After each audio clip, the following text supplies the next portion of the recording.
Comenzamos con la primera exposición. El doctor Duniel Ortuño, ya que está presente, nos está acompañando desde muy tempranito aquí. Muchas gracias, doctor, por estar aquí y acompañarnos. Paso a leer un poquito de su currículum. Él es cirujano dentista de la Universidad Católica de Chile. También tiene un diplomado en educación médica de la misma universidad, diplomado en ética e investigación, magíster en epidemiología de la misma casa de estudios. En este momento está cursando un doctorado en epidemiología. También él es profesor asistente de la Escuela de Odontología y ahora asesor del Departamento de Epidemiología del MinSal. Para nosotros es un tremendo orgullo tenerlos aquí, doctor. Bienvenido. Damos paso a su presentación, por favor. Muchas gracias. Buenos días a todos y a todas. Voy a compartir la pantalla. Creo que ahí debería estar viéndose, ¿cierto, doctora Pérez? Sí, se está compartiendo. Todo Excelente. bien. Bien, bueno, yo quiero partir agradeciendo al doctor Irribarra, a la doctora Pérez, en representación del Departamento de Calidad y al Colegio de Dentistas por esta jornada y esta invitación para poder conversar. Y bueno, agradecerle a todos ustedes que están hoy día conectados para poder discutir, conversar, ver puntos relevantes sobre lo que es la evidencia de mi parte epidemiológica para la práctica en odontología. Mi presentación va a tener dos partes, creo yo, que están muy conectadas. Una primera parte que tiene que ver con el contexto epidemiológico que a mí me parece relevante desde mi práctica diaria y que influye en todo nuestro entorno, incluyendo la atención odontológica. Y una segunda parte que tiene que ver específicamente con recomendaciones desde la evidencia para poder nosotros tener una atención segura en el contexto de la pandemia. De cierta manera, yo reflexionaba y digo, nosotros, por ejemplo, esta semana nos llegó una alerta al Ministerio de Salud sobre ciertos brotes en África de peste bubónica. Si yo estuviera hoy día hablando de eso, de cierta forma no sería tan atractiva mi presentación, porque son ciertos brotes que uno ve a pesar de que son endémicos en ciertas regiones de África, lo vemos muy distantes. Sin embargo, la COVID-19, como lo ha nombrado la Organización Mundial de la Salud, es una enfermedad que estamos viviendo todos de cierta forma. Entonces eso hace que mis explicaciones puedan hacerle mucho más sentido y utilidad. Así que muchas gracias. Los coronavirus, por cierto, no son nuevos. Los coronavirus estacionales son frecuentes, que tienen que ver con el resfriado común, básicamente. Los primeros se detectaron en los años 60 y se han asociado a resfríos con leves consecuencias en las personas. Después, en el año 68, aparecen esta serie de coronavirus killers en perros, gatos y cerdos, pero que no llegaron a producir zoonosis en seres humanos. Después tenemos dos grandes outbreaks o brotes que son el SARS, que filogenéticamente es muy similar al coronavirus actual, y después el síndrome respiratorio del Oriente Medio, el MERS, que era una infección respiratoria grave en humanos.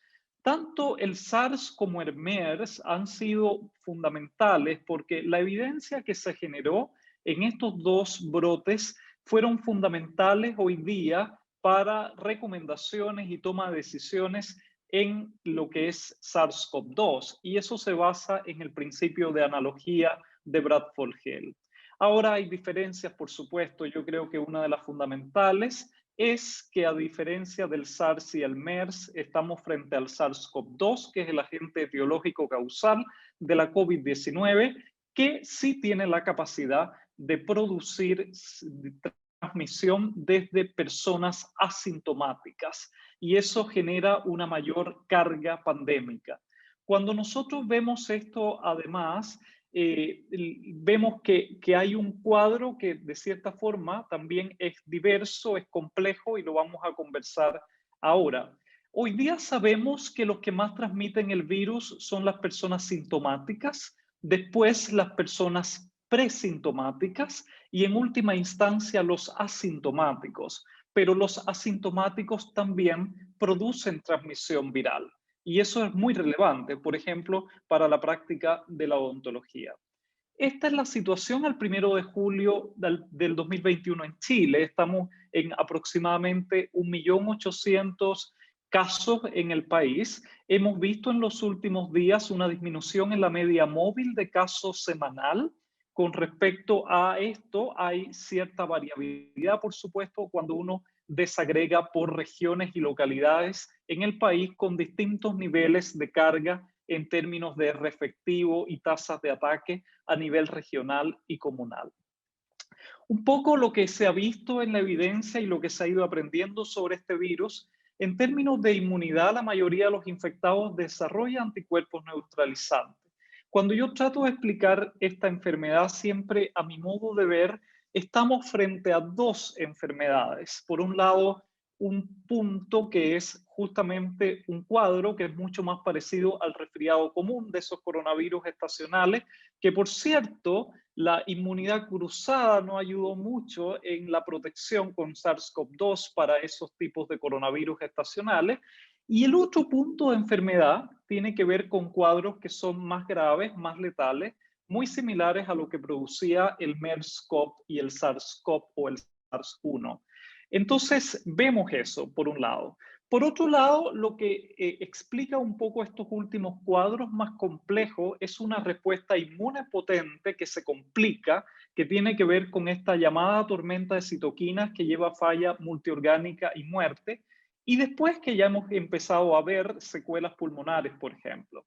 La letalidad en Chile hoy día, al 1 de julio acumulada, es de un 2.3%. Ahí tengo el dato de UK, por ejemplo, que es del 1.5%. Y en términos del evento reinfección, que en Chile se ha definido como una persona que tiene un primer cuadro y después a los 90 días vuelve a tener una PCR positiva. Hay otros países que definen con un margen de 60 días. Nosotros además usamos solo la PCR para el diagnóstico de reinfección. Otros también en países europeos, por ejemplo, se usa antígeno. La tasa de reinfección ha sido baja, es del 0,1%, también con variabilidad regional.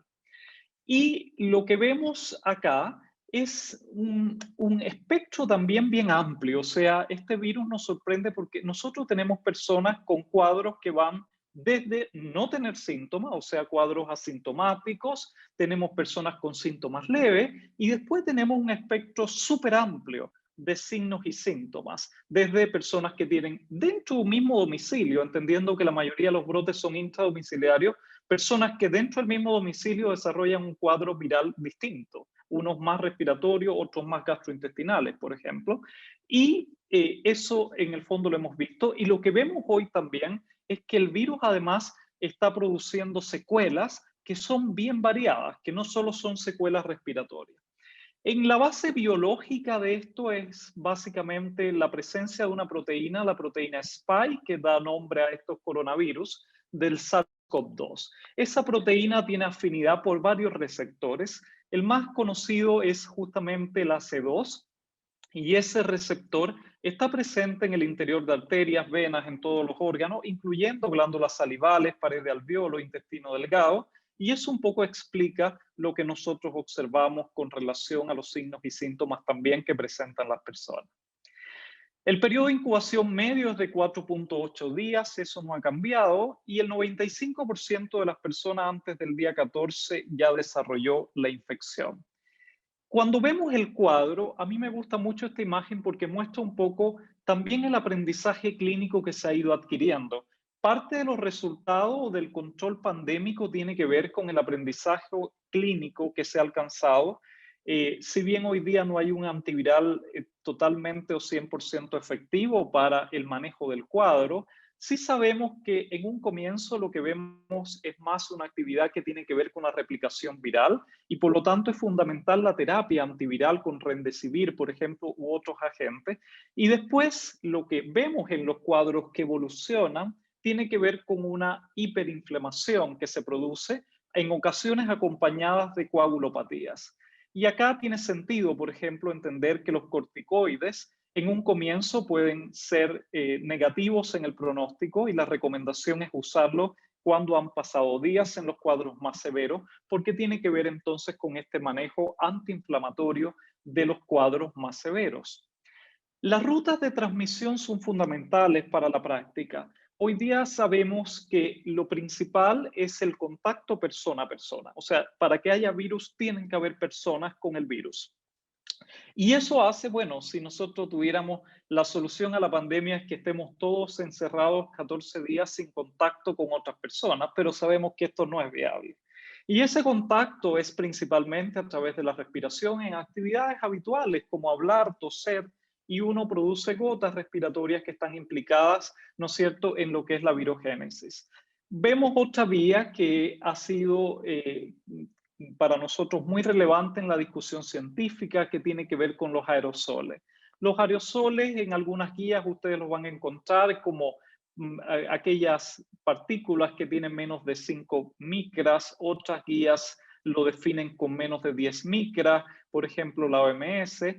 Y yo les digo como ejemplo básico de un aerosol es el humo del cigarrillo. La transmisión por aerosoles ha sido de alta discusión. Hoy día se sabe que a grandes distancias no hay transmisión por aerosoles. Esto en el fondo influye la proximidad. Depende entonces de la distancia entre las personas, del tiempo en que están expuestas las personas, del uso, por ejemplo, o no de mascarilla, y ya sea un uso correcto, como se debe usar la mascarilla. Hoy día en Chile no existe regulación respecto al uso de mascarilla. Y lo otro es el nivel de ventilación en los recintos que están las personas, particularmente, evidentemente, en los recintos cerrados. Hay otras vías que se han descrito, la vía de transmisión orofecal por algunos estudios que aparecieron, y eso ha sido bien inconcluso. Hoy día no hay evidencia suficiente para respaldar la vía de transmisión orofecal, y la vía por fomites también ha sido bien discutida, y hoy día sabemos que no es la principal vía de transmisión del virus SARS-CoV-2. Cuando vemos acá la OMS, el 30 de abril incorpora en sus definiciones de transmisión que justamente hay implicadas todas estas gotas que se producen al toser, al respirar, y a la vez habla de también los pequeños aerosoles. A la vez señala la Organización Mundial de la Salud que las personas podrían resultar infectadas al tocar superficies que han sido contaminadas por el virus cuando llevan sus manos sin lavar a los ojos, a la boca, por ejemplo. Este artículo me parece fundamental mostrarle cómo un poco tiene rol la cavidad bucal dentro de la transmisión del virus SARS-CoV-2. De cierta forma, ¿cuál es la plausibilidad biológica que está detrás de eso? Bueno, acá hay un excelente artículo publicado en esta prestigiosa revista que muestra que la expresión del principal receptor, pero también otros receptores, existe en células epiteliales de glándulas salivales y de la mucosa oral. Y eso explica un poco por qué, por ejemplo, ante procedimientos como por ejemplo procedimientos generadores de aerosol a través de la saliva y demás, podríamos estar frente a posible transmisión viral. La infección por el SARS-CoV-2 además no sería uniforme en todas las zonas orales. Hace poco también salió un artículo que hablaba del rol del biofilm oral en la transmisión del SARS-CoV-2. La carga viral además se correlacionó con los síntomas de COVID-19, particularmente la pérdida del gusto, que ha sido uno de los síntomas cardinales que ha sido descrito y fundamental para la detección de casos. Hoy día aparece como un síntoma cardinal en la definición de casos vigente en Chile. En individuos recuperados, también otro de los hallazgos de este estudio, se vio que la cohorte asintomática mostró anticuerpos IgG salivales sostenidos para SARS-CoV-2. Por lo tanto, la cavidad oral juega un rol importante en la infección por SARS-CoV-2 y la saliva es una posible vía de transmisión viral. Bueno, yo vuelvo a esta triada clásica de la epidemiología para hablar algunos conceptos que me parecen relevantes o cruciales. Cuando nosotros vemos esta interacción, nosotros tenemos un virus que tiene ciertas características, tenemos el ambiente, tenemos el hospedero. A mi modo de ver y pensando en este curso, yo agregué acá esto que está en el cuadro, lo que yo creo que va a definir este partido que se produce, este juego que tenemos hoy día de cierta forma, metafóricamente, Al final, la batalla o el curso de la pandemia va a definirse en cómo se enfrenta, por un lado, lo que hoy día más nos hace el virus, que tiene que ver con las variantes que se producen por distintos linajes asociados a distintas mutaciones, y lo otro es lo que estamos haciendo los seres humanos frente al virus. En un comienzo, los que más hemos cambiado y los que hemos hecho más somos los seres humanos. Y hoy día lo fundamental en lo cual estamos implicados los seres humanos es, por cierto, el proceso de vacunación que se está llevando a cabo en Chile y el mundo. O sea, esa es nuestra respuesta que estamos dando. Acá la pirámide, esta triada siempre habla del hospedero pensando en la inmunidad natural, la inmunidad adaptativa, pero hoy día sabemos de el rol de la vacunación, tanto a nivel individual como a nivel poblacional. En la medida que estas dos variables interactúan, ya sean las variantes y vacunación, nosotros podemos ver qué va a pasar, ¿no?, dentro de un contexto de incertidumbre con el curso de la pandemia. Además, hay otras medidas que se toman que tienen que ver con medidas preventivas, tanto a nivel individual como a nivel poblacional, tomando este esquema de Jeffrey Rose. Y por otro lado está el ambiente, que sabemos que juega un rol poco protagónico en lo que es el SARS-CoV-2. La evidencia no es concluyente en cuanto a la influencia de temperatura, y por otro lado, por ejemplo, no existe publicación a la fecha del rol de contaminación ambiental sin evidencia en Chile asociado. Y hay algo más que yo agrego acá, que es el contexto, o sea, los contextos en los cuales se dan las transmisiones son muy relevantes y son bien variables. Voy a mostrar algunos de estos elementos. En primer lugar, voy a hablar del contexto.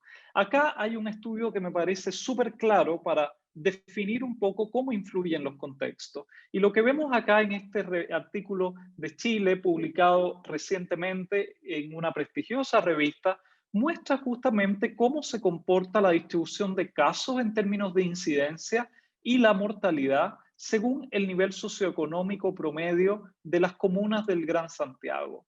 Y lo que vemos es que ahí ustedes pueden ver en los gráficos, aquellas comunas con mayor nivel socioeconómico tienen menor incidencia de casos y por otro lado también tienen menor mortalidad acumulada.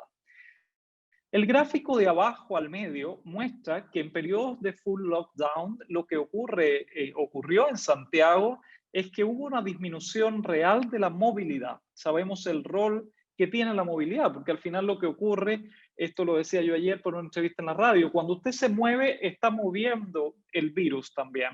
Y lo que vemos acá es que en periodos de full lockdown, donde esperamos una reducción de la movilidad, efectivamente fue observada en Santiago. Sin embargo, vemos diferencia. Fue mucho más significativa la reducción de la movilidad en aquellas comunas de mayor nivel socioeconómico promedio en comparación con aquellas de menores ingresos.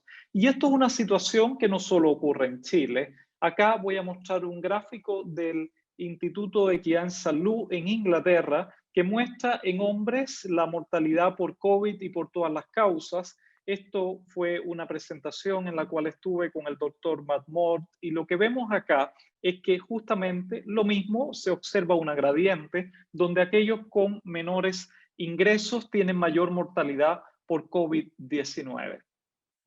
Volviendo a mi esquema, me gustaría entonces presentar esto que hoy día es tan relevante para nosotros en cuanto a lo que sigue como curso de la pandemia, que tiene que ver justamente con las variantes. O sea, nosotros estamos frente a un virus que tiene una tasa de mutaciones menor comparada con otros virus, RNA. Y lo que sí, a pesar de ello, hay factores que han facilitado que existan mutaciones acumulativas, dado además el tiempo y la carga pandémica, y eso ha generado linajes que han representado importancia para la salud pública.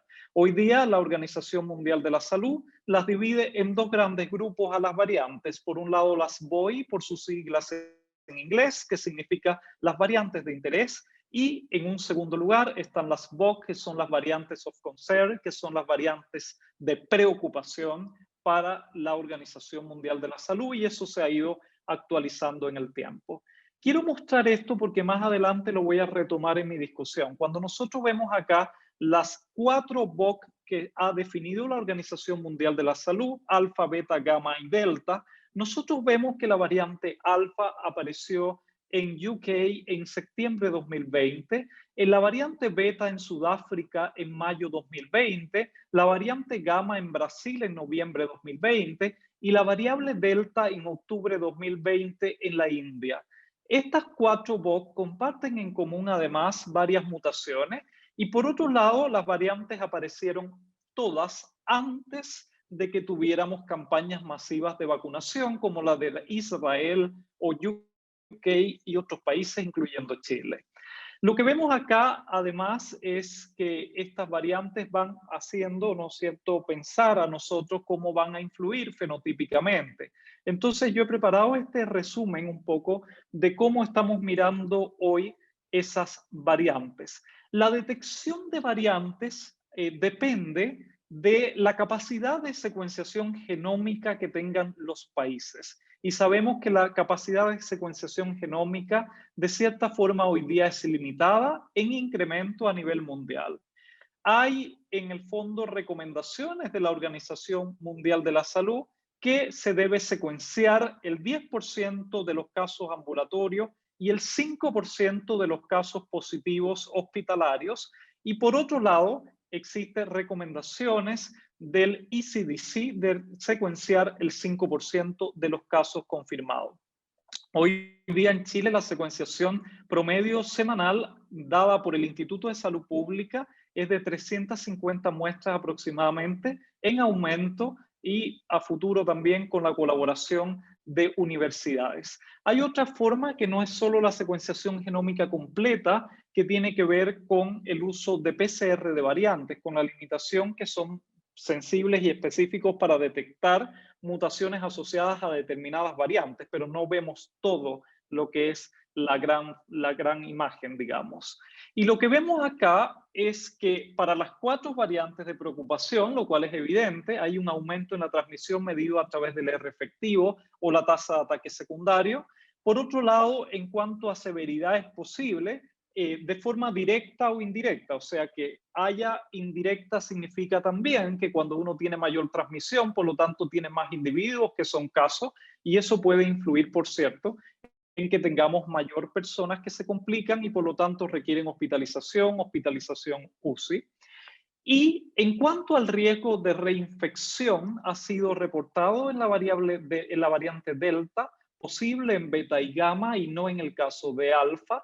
Y en cuanto al impacto en los métodos diagnósticos, que es importante porque puede producirse, como hemos visto, el escape inmune, pero también lo que puede ocurrir en términos de salud pública, que es preocupante, es que los métodos diagnósticos, principalmente las PCR que tenemos hoy día disponibles para la detección del virus, no sean efectivos en detectar algún tipo de variante. Eso se reportó en la variante alfa y no ha sido reportado en las otras variantes de preocupación, incluyendo la variante delta. Cuando vemos acá este cuadro, observamos números más concretos de algunos estudios que se han ido publicando. Todas las variantes de preocupación producen mayor transmisión, beta un 25% más de transmisión, alfa un 29%, gamma un 39%, kappa un 48%, y la variante delta un 97%, o sea, significativamente más transmisible que otras variantes de preocupación, y se espera por algunas predicciones epidemiológicas que sea la variante de preocupación dominante en los meses que siguen a nivel mundial. Y acá vemos un poco algunos mapas que van mostrando el cambio. Quiero mostrarles específicamente el caso de UK, cómo vemos el cambio. Fíjense ustedes en naranja cómo predominaba la variante alfa, la B117, y lo que va ocurriendo en las últimas semanas es que va aumentando la incidencia y haciendo un cambio en el perfil fenotípico que se observa, porque la variante que más está presente es la variante delta. Esto también es similar en la India y otros países. Hoy día más de 85 países o territorios de la Organización Mundial de la Salud, a través de su reporte semanal, se ha visto la presencia de la variante delta. Este es el caso de Escocia, por ejemplo. Vean ustedes en verde cómo va disminuyendo la incidencia asociada a la variante alfa en el porcentaje de casos, y lo que vamos viendo es un aumento en la variante delta y se mantiene más o menos estable la incidencia de casos asociados a otras variantes. O sea, tomo con preocupación la variante delta. Lo que vemos es que en términos de severidad hay un posible aumento de la hospitalización, ya sea de forma directa o indirecta. En cuanto a la reinfección, ya hay estudios que han señalado una reducción en la actividad neutralizante reportada. En cuanto a impacto en las técnicas diagnósticas, no se ha reportado a la fecha, al parecer no.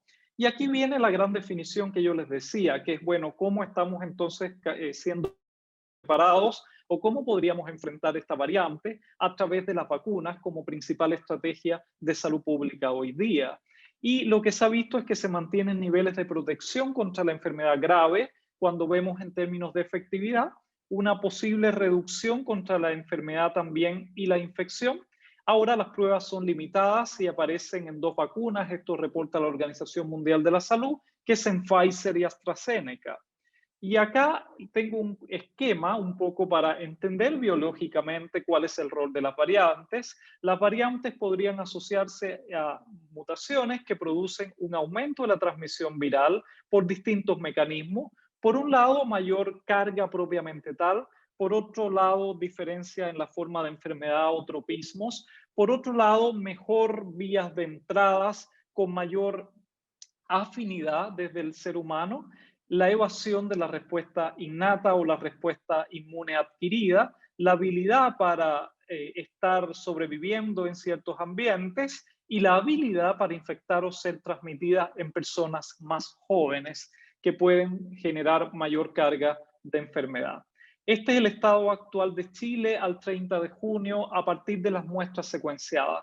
No mencioné antes que, bueno, nosotros podemos ver también otras alternativas. Acá se combina la vigilancia genómica, que es el término que quería mencionar. En Chile se realiza a través del Departamento de Epidemiología la vigilancia genómica y ustedes ven que de las 3.475 muestras secuenciadas y que son enviadas a GISAID, lo que vemos acá es que el 43.1% de esas muestras secuenciadas corresponden a gamma o la variante P1, y por otro lado le sigue la lambda o C37 con un 24.1%, que esto se ha visto en territorios como Chile, como Perú, y fue hace poco incluida en la lista de variantes de interés para la salud pública por la Organización Mundial de la Salud. Volviendo entonces a esto, yo dije que el otro eslabón importante en esta definición, en esta batalla, es la vacunación, que se suma a otras medidas.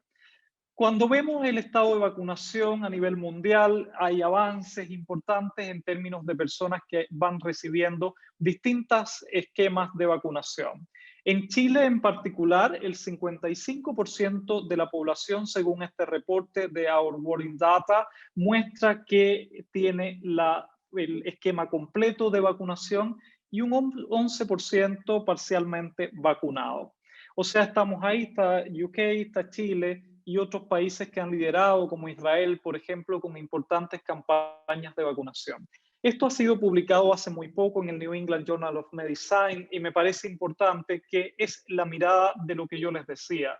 Es decir, se debe evaluar de forma en tiempo real cuál es la eficacia, y a nivel poblacional esto se llama efectividad, de las vacunas que existen actualmente contra las variantes de interés. Y en el fondo decidir, por ejemplo, si se requieren nuevos antígenos. Y acá hay 2 posibles estrategias. Una tiene que ver con la evaluación de la eficacia de vacunas modificadas, es decir, vacunas que fueron originalmente diseñadas para el virus que salió de Wuhan y hoy día se modifiquen para variantes de preocupación. Eso ya lo ha hecho Pfizer. Y por otro lado, tenemos la evaluación de eficacia de vacunas completamente nuevas contra las variantes de preocupación.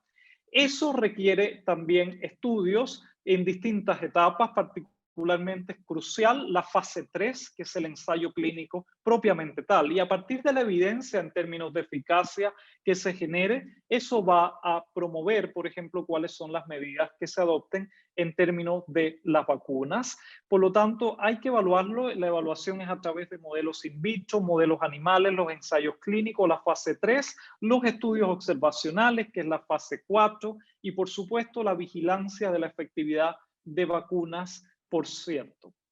Acá está lo que mencionaba la Organización Mundial de la Salud. Esos reportes respecto a la variante Delta vienen de algunos datos de Escocia. Acá lo que ustedes pueden ver es una tabla que muestra cómo se comporta la efectividad de vacuna tanto para Pfizer como para AstraZeneca, y vemos la comparación en cuanto a Delta, que es ese gen positivo, lo que dice arriba en la columna, y ese gen negativo se refiere a la variante alfa. Cuando vemos en Pfizer la efectividad de vacuna para infección, para casos, en Delta es de un 79%, para Pfizer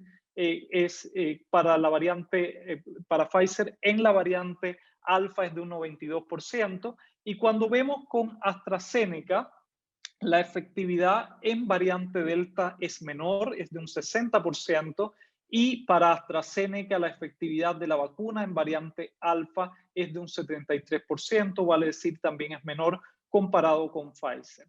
Cuando vemos acá en lo que es el evento caso sintomático, la efectividad de vacunas para prevenir casos sintomáticos en Escocia, los reportes muestran de forma similar a lo anterior valores más altos de efectividad de vacuna en los 4 niveles que marqué ahí comparado con casos. En cuanto a Pfizer, la efectividad de la vacuna es un 83% para Delta y de un 92% para Alfa. Y en AstraZeneca, la efectividad de vacuna para la variante Delta es de un 61% y un 81% para la variante Alfa con AstraZeneca.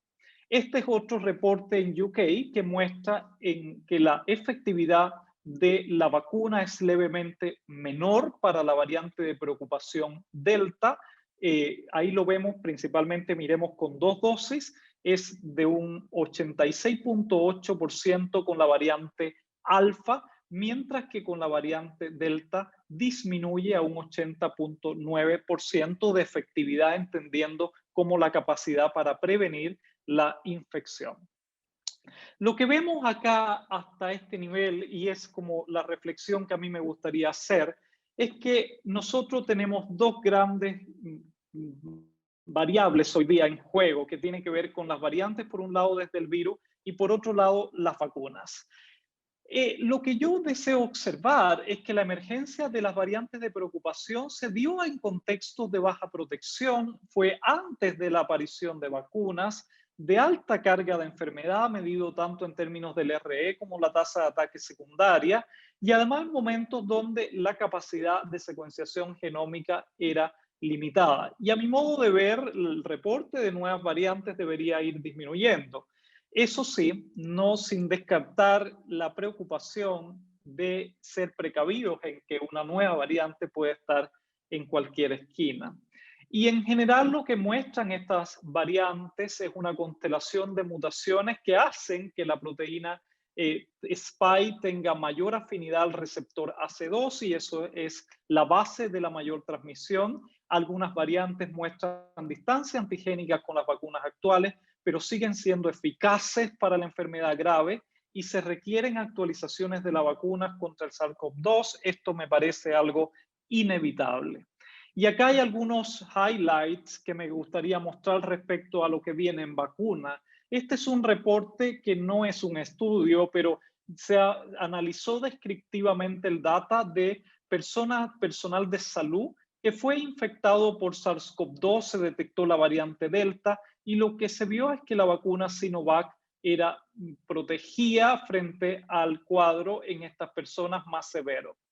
Esto es una presentación hace muy poco en la que estuve de la Organización Mundial de la Salud, y William Higgins nos compartía esto. Estos son los estudios de fase 4, que son estudios observacionales que existen hoy día en el mundo. Son pocos, pero son relevantes y existen, y son estudios tanto longitudinales como transversales que muestran justamente cómo se va comportando la efectividad de las vacunas frente a las variantes a través de estudios de cohorte de forma prospectiva o estudios de caso control de forma retrospectiva.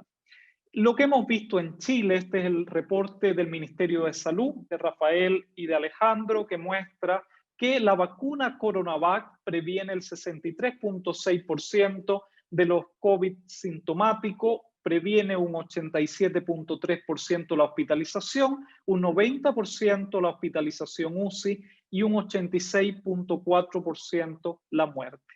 Ambos, además, con el método que utilizaron, que fue un método prospectivo, en que fueron mirando qué pasaba hacia adelante, de ahí mi interpretación, y ellos validaron su método también calculando la efectividad de vacuna con el mismo método del estudio para Pfizer, mostrando que Pfizer previene un 90.9% del COVID sintomático, un 97.1% de hospitalización, un 98.4% UCI y un 91.8% en mortalidad.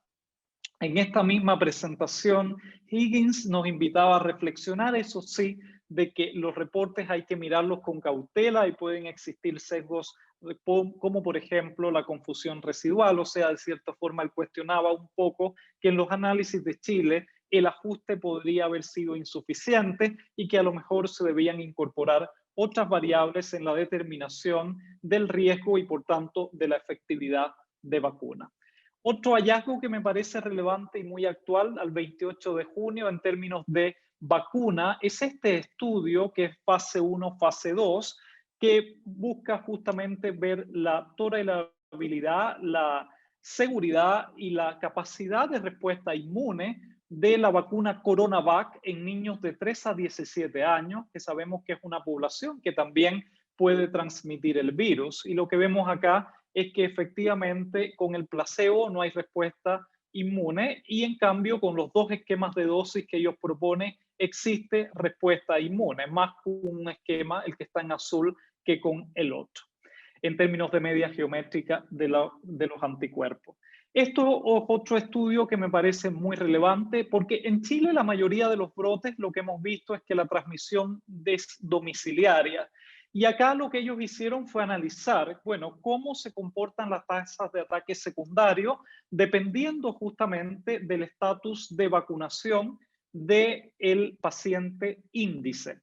Lo que vemos acá es que cuando en los hogares el paciente índice no estaba vacunado, lo que vemos es una tasa de un 10.1%.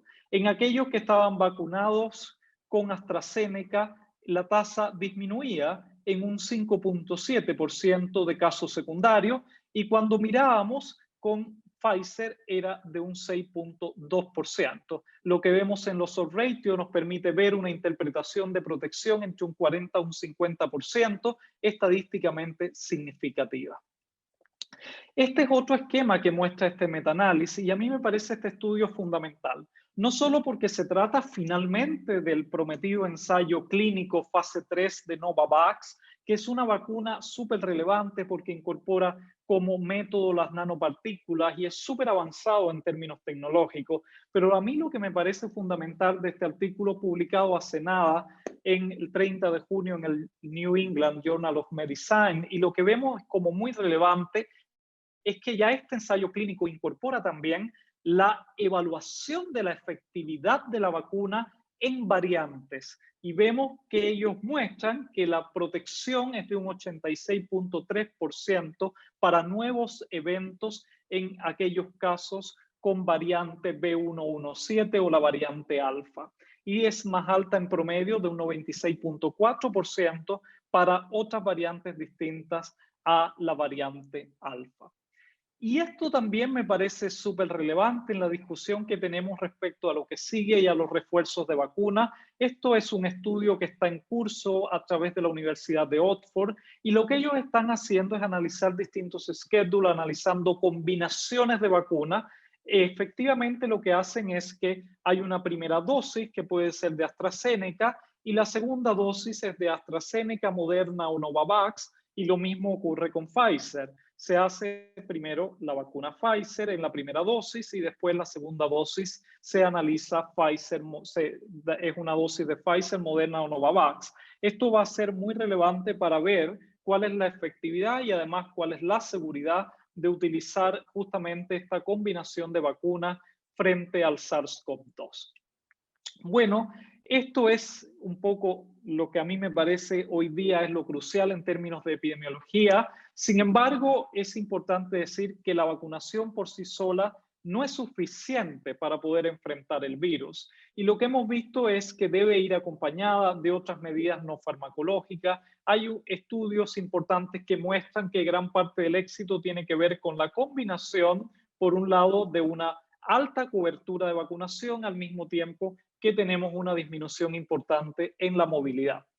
Y lo que hemos visto en términos de medidas, desde lo que es el distanciamiento físico con la implementación del teletrabajo, la reducción del número de personas y aforo, la creación de barreras físicas entre las personas y el control que tiene que ver con el uso obligatorio de mascarillas no médicas en la población.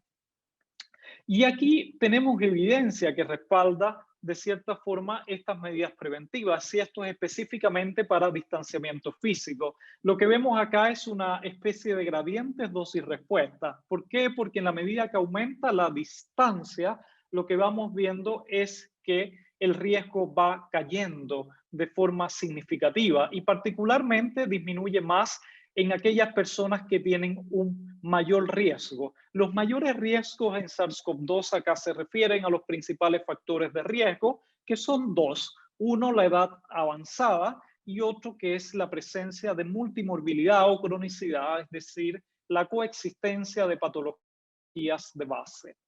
Las medidas, eso sí que tomamos, no son medidas inocuas y ese esquema hace mucho tiempo muestra que nosotros tenemos una morbilidad directa atribuible a SARS-CoV-2 y también una mortalidad directa atribuible a SARS-CoV-2. Pero por otro lado, lo que ocurre es que tenemos una morbimortalidad indirecta y eso tiene que ver con las medidas que se han tomado a nivel poblacional y a nivel individual que hacen, por ejemplo, que las personas hoy día tengan impacto en términos, por poner un ejemplo, de salud mental o reducción de sus redes de apoyo, por ejemplo, entre otras, la pérdida de educación, la pérdida de ingreso, entre otras, y eso hace que nosotros también hablemos de consecuencias indirectas de la pandemia por SARS-CoV-2, de esta enfermedad que de cierta forma yo les decía vivimos todos.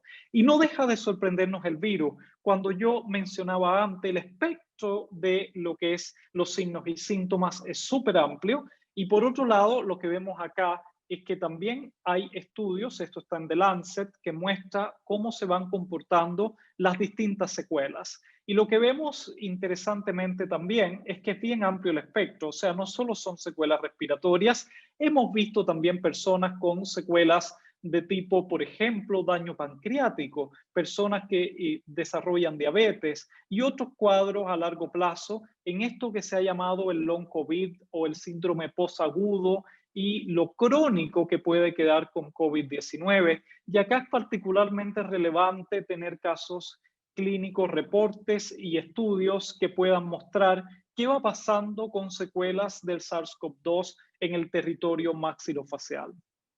Este es un esquema de un estudio que publicamos nosotros hace muy poco, donde yo muestro un poco lo que nosotros creemos tiene en términos de curso que ha significado el SARS-CoV-2 en odontología. Por un lado, el impacto al parar y en el fondo ver solo las atenciones de urgencias y emergencias que fue asumido en gran parte de todo el mundo. Después vamos viendo las consecuencias en la medida que vemos el reopening de los establecimientos de salud y consecuencias que aún no vemos del todo, que tiene que ver con consecuencias a largo plazo y en la que yo creo median los determinantes sociales de salud y las inequidades. Y eso, por lo tanto, hay que mirarlo en el tiempo. Yo he hecho este esquema para ustedes para un poco ordenarnos. O sea, uno puede mirar desde lo que es la salud bucal hacia COVID-19 y acá hay algunos estudios que voy a mostrar respecto a cuál puede ser el rol de la periodontitis o de la higiene bucal deficiente. Y por otro lado, lo que nos puede pasar es que miremos al revés, o sea, que veamos como COVID-19, SARS-CoV-2 como agente causal, va a influir justamente en las personas a nivel de lo relacionado con el territorio maxilofacial. Y acá yo he hecho algunas definiciones que tienen que ver con lo que es la morbilidad directa cardinal. ¿A qué llamo esto? Básicamente tiene que ver con la expresión de síntomas que son cardinales en relación a COVID-19 y uno de ellos es la pérdida del gusto y otro la pérdida del olfato, que eso ha sido reportado en el mundo. También he puesto acá el término de morbilidad directa no cardinal y eso tiene que ver con los reportes que hemos visto de manifestaciones orales de SARS-CoV-2. Y eso tiene que ver con, ejemplo, lesiones herpetiformes, lesiones vesícula-bulosa, periodontitis necrotizante, serostomía, entre otros que han sido reportados. O también, por ejemplo, en cuadros más severos, las úlceras por presión que se producen en aquellos pacientes, por ejemplo, que están en condiciones de ventilación mecánica o en UCI. Y por otro lado, las secuelas en el sistema estomatognático. Y esto, ojo, porque también otras secuelas son relevantes para nosotros. O sea, cuando hablamos de pacientes con SARS-CoV-2 que puedan tener después una mayor incidencia de eventos cardiovasculares o de diabetes, para nosotros es relevante porque sabemos la asociación bidireccional que existe entre una mala salud bucal, la periodontitis, por ejemplo, en personas que tienen justamente diabetes mellitus u otras condiciones cardiovasculares.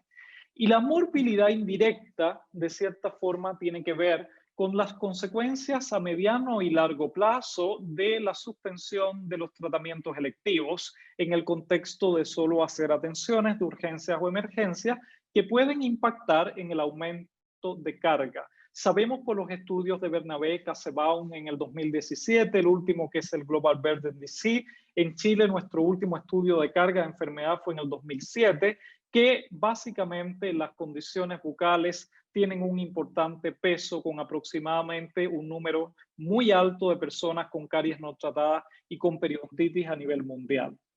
Lo que vemos, eso sí, se basa en la evidencia. Yo quería mostrarle esto que me parece súper relevante, cómo se comporta la evidencia en una pandemia. Y este estudio me parece súper bonito, que muestra cómo va ocurriendo la generación en tiempo real de nuevos estudios para SARS-CoV-2 y el virus Zika como control, como ejemplo.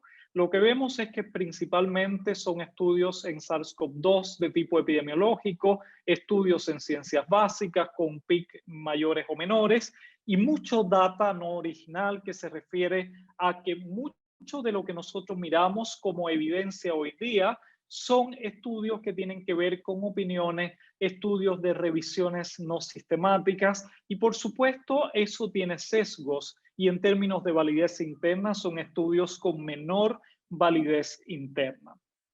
Cuando miramos qué pasa con los ensayos clínicos, recuerden ustedes la pirámide clásica de la evidencia. La pirámide clásica de la evidencia muestra que aquellos estudios de mayor validez interna son las revisiones sistemáticas de ensayos clínicos. Y para que hayan revisiones sistemáticas, nosotros hemos visto en COVID-19 muchas revisiones sistemáticas llamadas rápidas, no revisiones porque sean rápidas de menor calidad, sino porque tienen algoritmos que permiten obtener resultados más rápidos. En promedio, la Cochrane se demora 2 años en producir una revisión sistemática. Con las revisiones sistemáticas rápidas, el promedio de tiempo puede ser de 6 meses. Sin embargo, necesitamos ensayos clínicos. Y lo que vemos es que el outbreak de ensayos clínicos es lento, son pocos los ensayos clínicos. En SARS-CoV-2 vemos más que en virus Zika y gran parte de esos ensayos clínicos tienen que ver, por cierto, con la evaluación de la eficacia de las vacunas de SARS-CoV-2. Pero por otro lado, para nosotros es importante tener ensayos clínicos en SARS-CoV-2 para ver la efectividad de medidas como puede ser, por ejemplo, el uso de colutorios bucales. Por supuesto, los ensayos clínicos tienen limitaciones desde el punto de vista ético y tienen limitaciones también desde el punto de vista metodológico y desde el punto de vista práctico. Bueno, volviendo a esto, el salud bucal, cómo impacta en COVID-19, acá hay un estudio publicado en el BMC que muestra justamente la importancia de la higiene bucal, porque en aquellas personas ellos encontraron que tenían una higiene bucal deficiente, disminuía, por lo tanto, aumentaba por lo tanto el riesgo. Y en general, la recomendación era promover estas medidas como por ejemplo la limpieza de la lengua durante el cepillado, evitar el uso compartido de cepillos de dientes, evitar compartir el mismo recipiente para los cepillos de dientes, el uso compartido de pastas dentales y algo tan básico como puede ser promover el recambio del cepillo al tener un PCR positivo, o sea, después de un cuadro de SARS-CoV-2. Por lo tanto, esto mostraba con datos la importancia de la higiene bucal en pacientes con COVID-19 para disminuir la incidencia y la transmisión indirecta en los domicilios. Como yo les mencioné antes, los principales brotes son intradomiciliarios en el país. Este es un estudio que quiero mostrar, que muestra, es un estudio de caso control, vale decir, más allá de sus limitaciones, como por ejemplo el sesgo de Collider que yo encuentro en el estudio y el sesgo de confusión residual. Ellos comparan cuál es la odds ratio en aquellos que llaman casos, que son los complicados, versus el estado periodontal. Y uno puede ver, por ejemplo, que aquellas personas que tienen estados periodontales que ellos determinaron radiográficamente 2 y 4, es decir, más severo, tienen 3,59 veces o más chance de tener una hospitalización UCI. Con respecto a la necesidad de ventilación, el riesgo es de 4,57 y encontraron riesgos estadísticamente significativos para estos desenlaces que tienen que ver con complicación de COVID-19. O sea, acá los autores nos invitan a pensar cómo, en estricto rigor, la periodontitis podría ser un factor de riesgo para un cuadro más severo de SARS-CoV-2. Y eso lo hemos visto con otras patologías crónicas que, como yo mencioné antes, la multimorbilidad y, por otro lado, la presencia de edad avanzada, y sabemos que hay una correlación también entre edad y periodontitis, podría repercutir en los riesgos. Y además hay otro elemento implicado acá.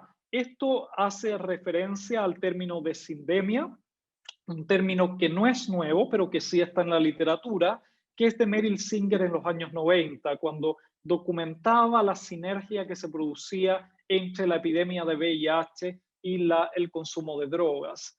Este esquema muestra los determinantes sociales en esta forma de lo que es el coronavirus, y lo que quiere decir de cierta forma es que hay una asociación entre lo que son enfermedades crónicas y SARS-CoV-2. Y lo hemos visto tanto en términos de incidencia de casos, en casos sintomáticos, en casos en hospitalización UCI y también en términos de fallecidos. Por lo tanto, eso nos hace reflexionar también porque nuestras principales enfermedades bucales son de tipo crónica, acumulativa y, por cierto, de naturaleza prevenible. Por lo tanto, el riesgo podría ser mayor en aquellas personas que tienen una disminución en sus parámetros de salud bucal. Y en términos de morbilidad indirecta, quiero mostrarle algunos datos antes de ir a la parte final de mi presentación. Acá yo estuve analizando desde lo que son los registros estadísticos mensuales a nivel del país, las consultas y controles. Y acá se ve algo que para ustedes es evidente, o sea, como en el 2020 nosotros vemos una disminución significativa de lo que son las consultas en atención primaria, de morbilidad y control, y más o menos estable las urgencias, porque como vimos dentro de las recomendaciones que aparecieron el año pasado por la Organización Mundial de la Salud, la Asociación Dental Americana y los CDC, fue que, bueno, la atención bucodental de urgencia o emergencias no podía ser reemplazada. Y acá vemos que esto no solo ocurre en Chile. Fíjense ustedes cómo acá este registro de Escocia muestra en abril, mayo, que es cuando ellos tienen el cierre, la caída en las atenciones odontológicas de forma abrupta. Y lo que vemos, esto es tanto consistente en población pediátrica como en adultos. Y lo que vemos en el cuadro de al lado, en el B, es el impacto en dos tipos de tratamiento, en restauraciones y en exodoncias. Lo que vemos acá es que una vez que ocurre el reopening, comienzan a aumentar las prestaciones, por un lado las restauraciones y por otro lado las exodoncias. Pero fíjese que proporcionalmente aumenta mucho más el número de exodoncias, aproximadamente alcanzando un 50% de la media móvil de restauraciones que se hacían justo en el mes antes del cierre. En cambio, cuando nosotros miramos en términos de las restauraciones, ese valor es de un 17% de la media de restauraciones que se producían antes del cierre. Otro de los hitos que ellos han podido reportar es que ha pasado con la prescripción de antibióticos, porque hoy día sabemos y que las principales amenazas tienen que ver con las pandemias, pero también existen otras condiciones como, por ejemplo, la resistencia antibiótica, que es un importante problema de salud pública. Y acá lo que vemos es cómo se dispara en sus data la prescripción de antibióticos por parte de los odontólogos, y particularmente el antibiótico que mayor aumento tiene es la amoxicilina, ustedes comprenden perfectamente, después el metronidazol y después otros antibióticos.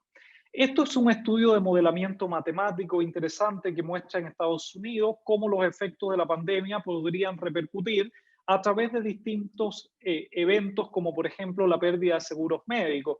Y eso podría hacer que las personas dejen de asistir a controles periódicos y por lo tanto consulten más por urgencias o emergencias, y ellos proyectan en cuanto a la chance de procedimientos odontológicos un aumento importante porcentualmente de lo que es las exodoncias. Bueno, esta es mi parte final de la presentación, donde voy a hablar de algunas consideraciones odontológicas basadas en la evidencia que me parecen fundamentales para la práctica odontológica a partir de todos estos antecedentes epidemiológicos que yo he mencionado. Cuando uno mira, bueno, hemos conversado desde lo que es la ruta de transmisión y efectivamente lo que vemos es que dado el contacto próximo podría haber un espacio a través de los centros odontológicos para una transmisión. Lo vamos a discutir.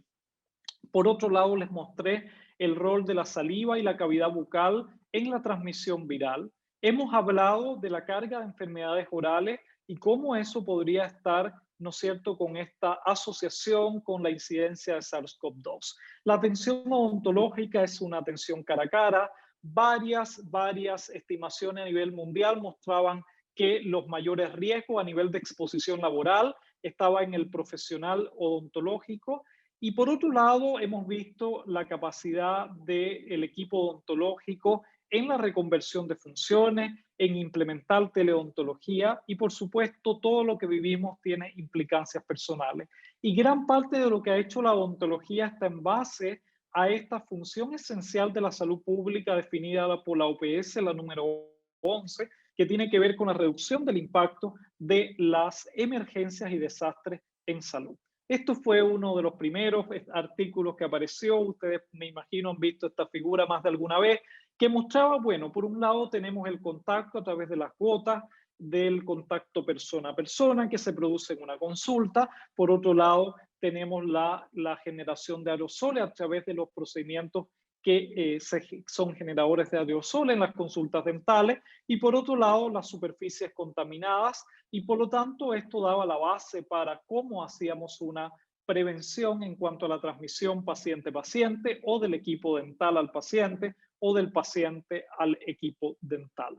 Por cierto, este esquema de la doctora María Grazia y otros en Italia mostraban también primariamente, esto fue hecho con simuladores y con agentes de Streptococcus mutans, y ellos veían a través del seguimiento a los trazadores cómo se comportaba el riesgo al interior de una consulta odontológica, y vemos que este no es homogéneo, o sea, hay una distribución distinta para el uso de estos equipos que son generadores de aerosol, entendiendo que el mayor riesgo, la mayor contaminación se produce a partir del 0.2, que fue lo que ellos definieron como el umbral.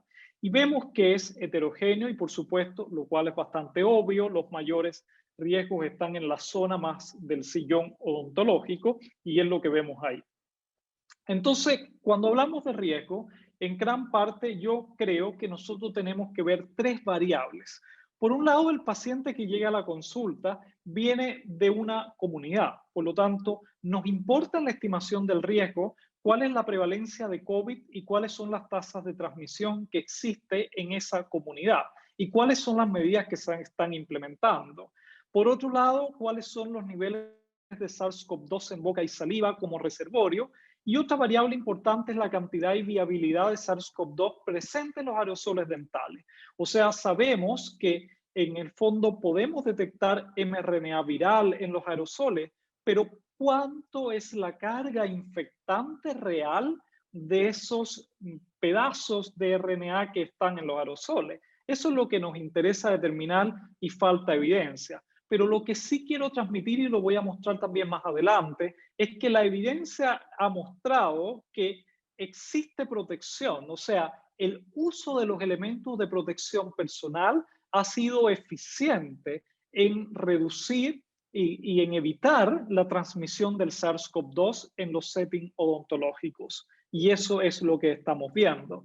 Gran parte de las preguntas para la toma de decisión en la práctica odontológica, por cierto, tenía que ver con los riesgos de transmisión, particularmente el paciente asintomático, que es el paciente que nosotros no vamos a saber. La efectividad de los elementos de protección personal. Hoy día la evidencia va indicando que efectivamente los elementos de protección personal van siendo efectivos. Y yo creo que acá, en gran parte, uno de los factores fundamentales es que en la práctica odontológica había una cultura muy sólida de uso de elementos de protección personal en la práctica habitual. Y por lo tanto, tenemos algunas cosas nuevas que va a dejarnos esta pandemia, que tiene que ver con el uso, por ejemplo, de respiradores N95 o similares, o, por ejemplo, el usar una turbina por paciente. Son cambios que viene a traer. Cuando tuvimos la epidemia de VIH, hubo cambios. Hoy día esto también genera cambio en la profesión y yo veo capacidad de adaptación al mismo tiempo que hay bases de formación que permiten en fondo poder ser efectivos en las atenciones odontológicas.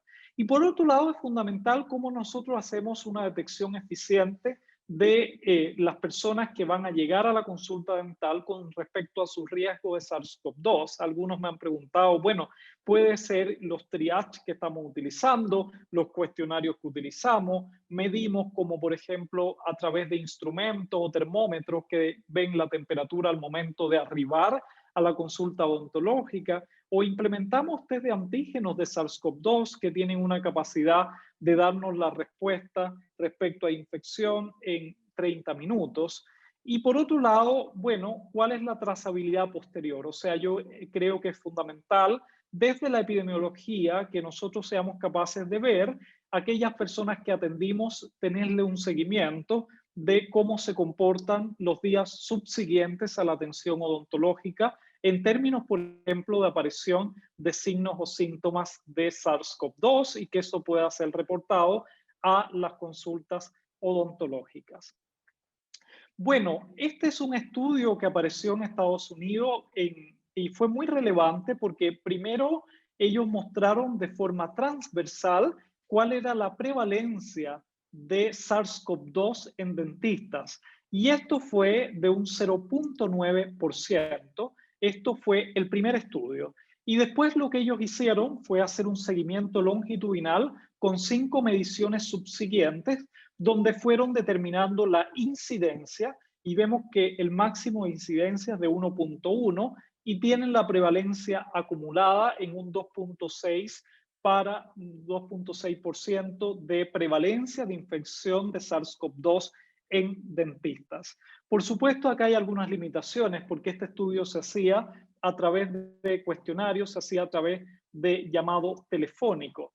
Y lo que ocurría es que, por ejemplo, las personas que estaban hospitalizadas, por ejemplo, quedaban fuera de esto y evidentemente también los fallecidos. Entonces, pero aún más allá del subreporte o la subestimación que pueda existir, lo que estamos viendo realmente es que tanto la prevalencia como la incidencia de SARS-CoV-2 es baja, muy, muy baja en los dentistas. Parte de ellos había documentado que había hecho o que había tenido contacto en la atención odontológica con personas positivas de SARS-CoV-2. Y cuando miramos los pacientes, este es otro artículo que muestra cuál es la positividad de los pacientes que se han testeado en centros odontológicos en Escocia. Y lo que ellos vieron es que de los 4.032 pacientes que ellos testearon con PCR, 22 resultaron positivos. O sea, estamos hablando que de los 4.000 personas o individuos que se presentan para la atención odontológica, 22 eran positivos. O sea, aquí lo que vemos es una positividad baja que muestra la curva de al lado con su intervalo de confianza, que esa positividad no supera el 1%. Pero este estudio es relevante a mi modo de ver porque nos muestra que igual estos valores dependen de cuál es el nivel de transmisión comunitaria que hay afuera de la consulta odontológica de SARS-CoV-2. O sea, no da lo mismo cuando se mide la positividad en cuanto al estado, ¿no es cierto?, que se presente la enfermedad en la comunidad. Y lo otro relevante es cómo los settings odontológicos podrían colaborar con la vigilancia epidemiológica de casos en el contexto de una pandemia. Hemos visto cómo el equipo se ha adaptado en términos de capacidad para tomar exámenes PCR, lo he visto también la capacidad para la vacunación y vemos acá cómo también los centros odontológicos podrían ser fundamentales para testeo y poder determinar este indicador de positividad que es súper relevante en cuanto a conocer la carga que va teniendo la pandemia y los métodos diagnósticos. Nosotros hicimos esta publicación el año pasado con una serie de recomendaciones para la atención odontológica que en parte tenía que ver con diferir atenciones electivas, esto en contextos de máximo outbreak, solo en el fondo hacer la atención de urgencia, garantizándolas, por cierto. Uno de los aprendizajes yo creo que quedó en Chile es que nuestra definición de urgencia, y esto es una opinión personal, podría ser más exhaustiva. O sea, vimos que habían condiciones, por poner un ejemplo, pacientes que requerían atención odontológica porque necesitaban quimioterapia o la importancia de la detección de lesiones precancerígenas, cómo era importante eso. Y eso no está dentro de la definición de urgencia del GES de urgencia ambulatorio definido en la guía clínica, hace poco actualizada, por cierto. Y por lo tanto, yo creo que hay que mirar. Me pareció muy buen ejemplo la guía rápida que hizo la Asociación Dental Americana, cómo ellos definieron urgencias o emergencias en el contexto odontológico y que fue especialmente útil para la toma de decisión en Estados Unidos. Otras recomendaciones fue evitar aglomeración en las salas de espera, o sea, como uno daba atenciones espaciadas, recomendando que las personas lleguen con, ojalá sin acompañantes, el uso de mascarilla que fue instalado en la comunidad y reducir el número de acompañantes, que ya lo mencioné, y en el fondo otras medidas que tenían que ver con el lavado de manos en los pacientes. Durante la atención, bueno, lo principal era el uso de los elementos de protección personal, que para nosotros era de cierta forma bastante obvio, o sea, utilizar los guantes, y se incorporaba esta recomendación de las mascarillas N95 o equivalente, la protección ocular de forma correcta para la atención odontológica y en el fondo realizar las atenciones en modalidad 4 manos porque eso hacía que la atención fuera más rápida, el uso de goma dique que venía de evidencia, principalmente evidencia indirecta, que eran estudios que se habían hecho en bacterias, pero que eran fundamentales para mostrar que disminuían en un 80, un 90% los agentes. Esto se incorporó en guías, por ejemplo, y en estudios. En un 10% de las guías se mostraron las recomendaciones en relación a la evidencia que sustentaba esta recomendación. Y nosotros recomendamos emplear enjuagues bucales de peróxido de hidrógeno al 1% o povidona ayudada al 0,2% durante 30 segundos. Más complejo la recomendación de povidona ayudada por algunos antecedentes de alergia, entre otros, que hacían pensar que el peróxido de hidrógeno podría ser más seguro. Sin embargo, como les mencioné anteriormente, para la efectividad de estos agentes, también la clorhexidina, se requieren ensayos clínicos que, por cierto, en contexto de pandemia son difíciles de realizar. Por lo tanto, gran parte de esta recomendación se basó en evidencia indirecta a partir de lo que fue SARS y MERS, donde no fue recomendado la clorhexidina y sí el peróxido de hidrógeno y la povidona yodada. Se orientó la toma de radiografías extraorales. Vimos también como recomendación en las exodoncias utilizar sutura reabsorbible para disminuir el número de controles. Y después la atención, desechar los elementos de protección personal, implementar el lavado de manos, desinfectar toda la superficie en la consulta odontológica y, por supuesto, el cambio del traje clínico al finalizar la jornada con medidas de aseo, incluyendo ducha y lavado de la ropa clínica.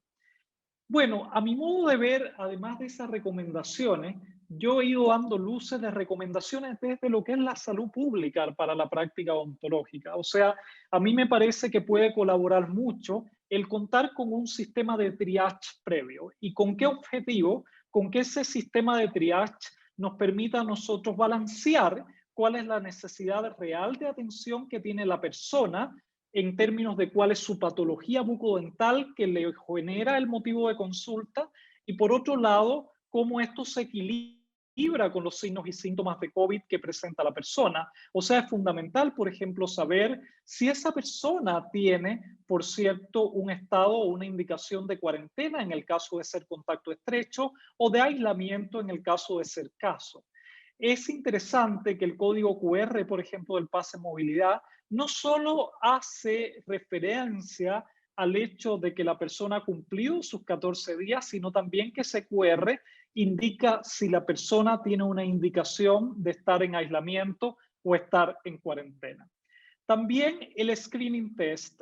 Yo he visto múltiples consultas que han implementado desde lo que es, bueno, medir la temperatura de los pacientes.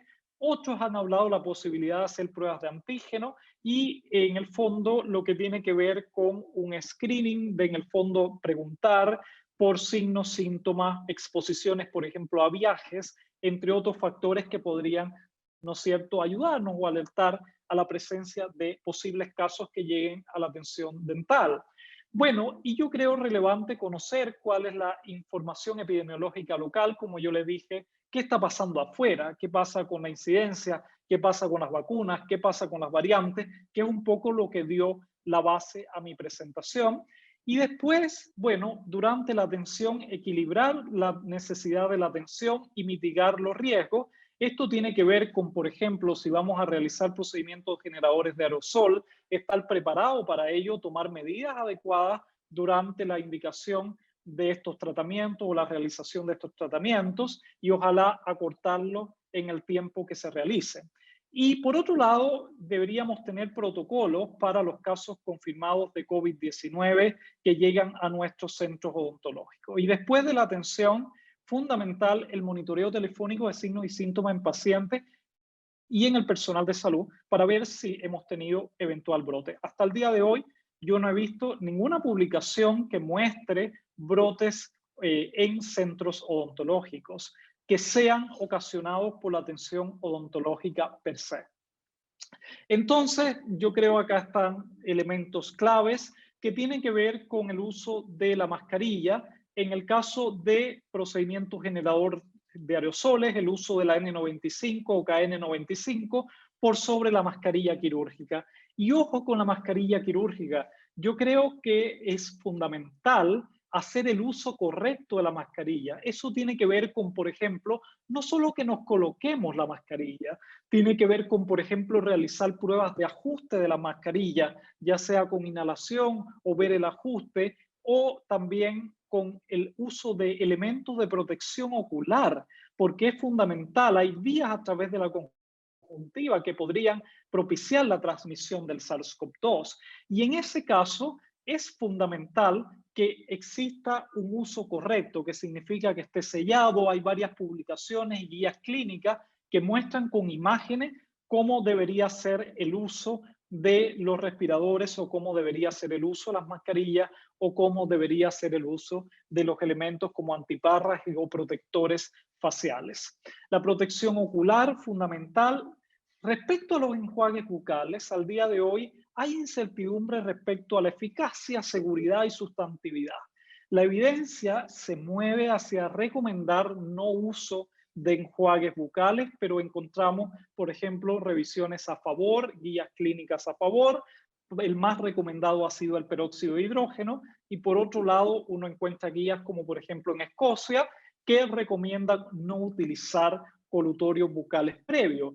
Y ellos recomiendan no usarlo por algunas razones. Por ejemplo, por el riesgo de alergia, porque encuentran que el riesgo en el ejercicio per se del enjuague puede contribuir a una transmisión al interior del box dental. Y por otro lado, porque falta evidencia suficiente para poder respaldar que son efectivos en mitigar la transmisión particularmente cuando se realizan procedimientos generadores de aerosol.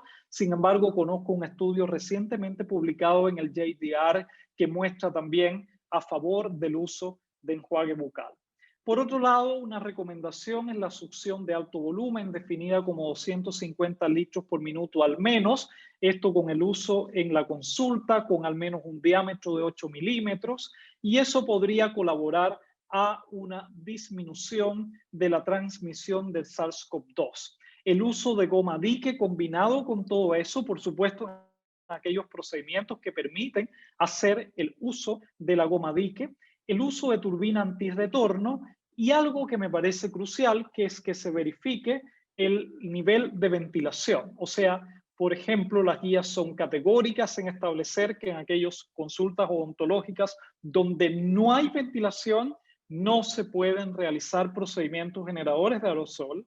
Eso es considerando ya sea factible contar con ventilación natural o ventilación mecánica. Y por supuesto, los protocolos de limpieza y desinfección, que es algo en lo que van a ahondar en este curso también, de acuerdo a las normativas vigentes en Chile. Bueno, acá está evidencia a favor de la N95. Este fue un estudio donde se hizo un modelamiento matemático y ellos incorporan como variables la ventilación. La ventilación ocupan el CO2 porque el CO2 es un proxy. Ojo, el CO2 es un proxy de ventilación, no es un proxy de infección. Hay un estudio también publicado en el JDR que muestra la utilidad de lo que es la medición del CO2 para proxy de nivel de ventilación que estamos teniendo al interior de consultas odontológicas. Lo he visto también, algunos ingenieros han recomendado en Chile, en una reunión que estuve, el uso de medidores de CO2 para establecimientos educacionales, por ejemplo. Y por otro lado, ponen como variable la tasa de protección de los respiradores y los cuantas de lo que es los agentes que ellos miraron acá, incluyendo el SARS coronavirus, y ellos utilizaron para SARS estas dos publicaciones del 2008-2009, es decir, es evidencia indirecta. Pero ¿qué quiero decir acá con esta tabla? Cuando ellos miraron específicamente el coronavirus SARS, vemos que en condiciones de bajo, cuando se ocupa la N95, vemos que la probabilidad de transmisión del patógeno es 0, mientras que esto va aumentando en la medida que no se ocupa el elemento de protección personal, de forma tal que uno podría concluir que el uso del N95 puede llevarnos a que la probabilidad de transmisión de coronavirus sea 0. Ese es el rol que tiene justamente la N95. Por supuesto, este estudio tiene limitaciones que tienen que ver con el diseño y demás. Acá hay otro metaanálisis que apareció hace tiempo en una prestigiosa revista, pero sigue igual, que muestra justamente cómo la estimación es a favor del uso de mascarilla. Lo que vemos ahí es un efecto significativo y vemos que esto es recomendado tanto para el uso, ¿no es cierto?, en los centros de tipo clínico, como también para espacios no clínicos. Y lo mismo hicieron analizando la evidencia, cómo se comportaba en relación a la protección ocular. Y lo que vemos es que finalmente el diamante, ¿no es cierto?, el resumen del estimador puntual que tiene este metaanálisis indica a favor de la protección ocular Esto en base a artículos publicados en MERS, en SARS y también en COVID-19, un artículo que había aparecido, y que esto, por lo tanto, a pesar de las limitaciones en COVID-19 que no se pudo estimar, lo que sí, en el fondo, en resumen, acá está una evidencia con una revisión sistemática, con harto peso, para respaldar la protección ocular. A mí me parece fundamental esta guía, que fue actualizada el 19 de abril, es su segunda versión, y ellos señalan, hacen un análisis de toda la evidencia que existe en relación a todas estas medidas que yo les he comentado, y ustedes podrían profundizar con el análisis de evidencia que ellos hacen, y finalmente el panel llega a un acuerdo. Nosotros, bueno, acá está la doctora Bernardita, que va a estar después, hemos trabajado y ya terminamos en Chile un trabajo de varios meses en la elaboración de una guía de práctica clínica para la atención odontológica segura en contexto de SARS-CoV-2, y prontamente vamos a conocer cuáles son las recomendaciones del panel basado en la mejor evidencia disponible. Y esto fue lo que se hizo acá en un formato de rapid review que yo les mencioné antes, que no por rápida, ¿no es cierto?, dejan de tener fortalezas. Y lo que ellos dicen, y son conclusiones que a mí me gustaría dejar de mi presentación, es que a pesar del riesgo por la proximidad y el contacto cara a cara con los pacientes, o a pesar del riesgo relacionado con los procedimientos generadores de aerosoles que nosotros realizamos, particularmente ellos clasifican los procedimientos generadores de tipo A, que son, por ejemplo, asociados al uso de la turbina.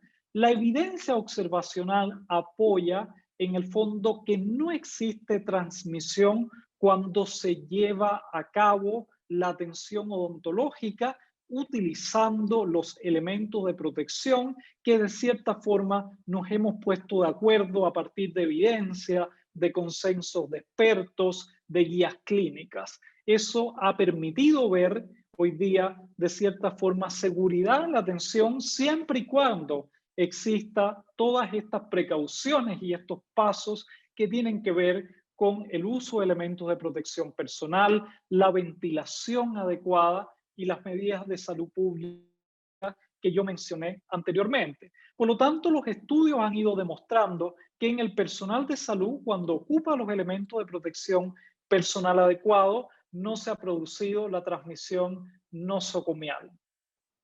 Y lo otro muy relevante de esta guía es que ellos nos ayudan un poco a ver cuánto es el tiempo necesario para entre una atención y otra después de haber realizado un procedimiento generador de aerosol. Esto es fundamental porque acá hay algunas precauciones en este esquema. En primer lugar, ellos consideran que el tiempo se mide, este tiempo como de reposo o este tiempo como de decantación de los aerosoles, se mide no desde que el paciente se va, sino se mide desde que se termina el procedimiento generador de aerosol.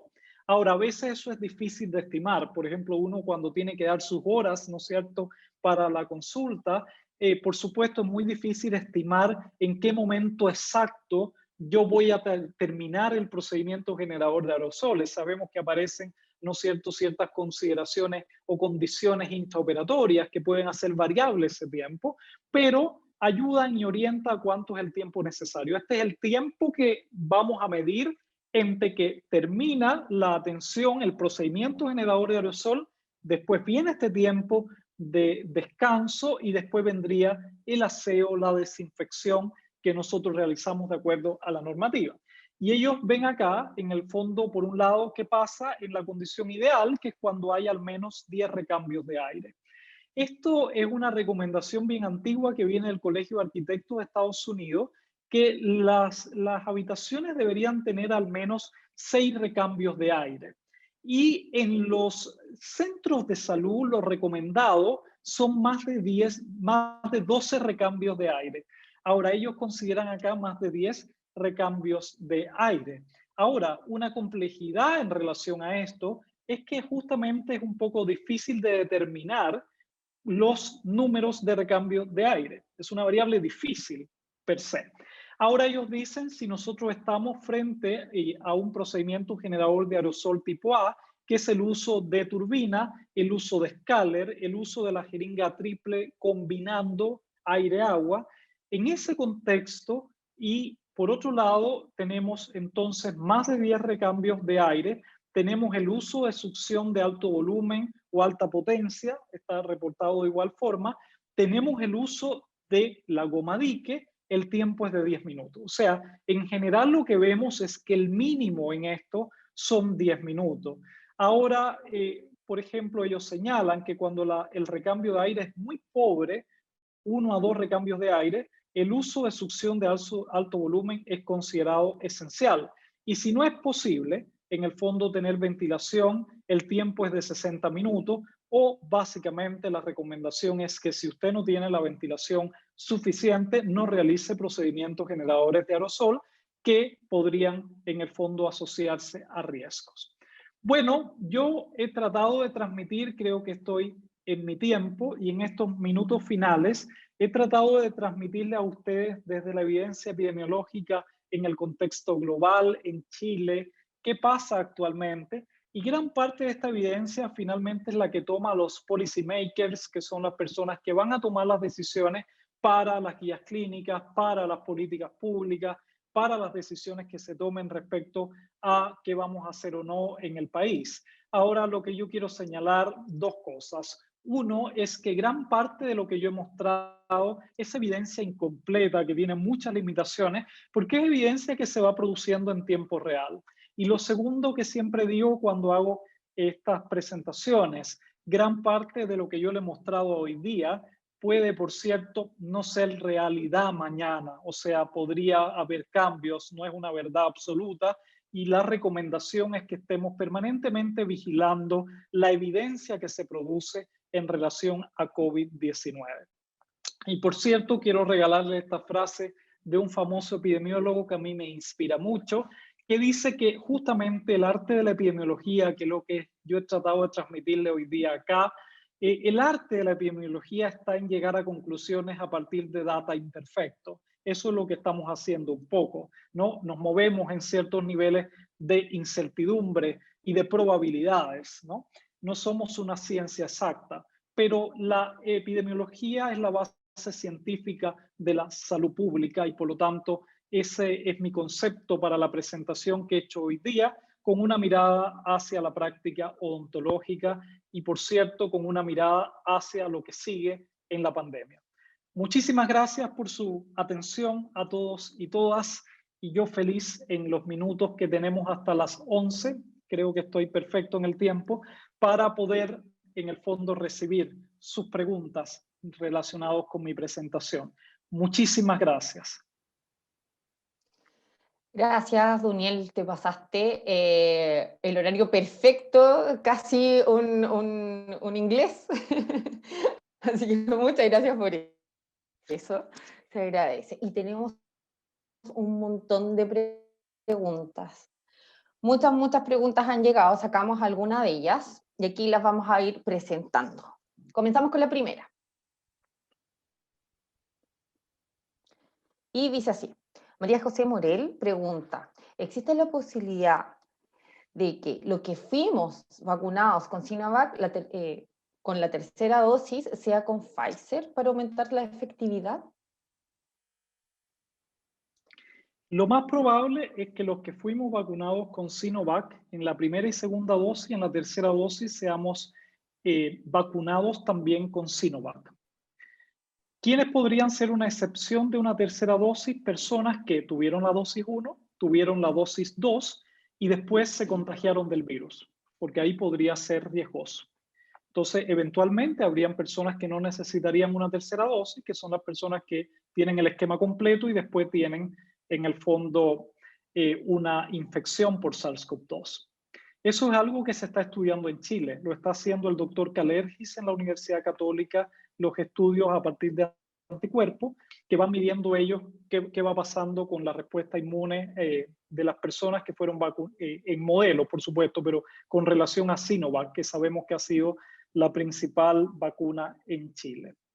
Ahora, yo les mostré antes este esquema de combinación de vacunas en la Universidad de Oxford, y si ustedes se fijan, la Universidad de Oxford no incluye Sinovac en su esquema. Por lo tanto, si nosotros vamos a incorporar un tercer esquema que sea distinto, eso requiere estudio, requiere en el fondo una evaluación, por ejemplo, de seguridad, cuáles son los efectos adversos que se pueden presentar, y por lo tanto, mientras no exista justamente ese estudio, una tercera dosis distinta no es viable. Ahora, es más fácil y práctico una tercera dosis de la misma vacuna, en términos prácticos y en términos de lo que son las implicancias éticas que tiene esto para lo que es la práctica.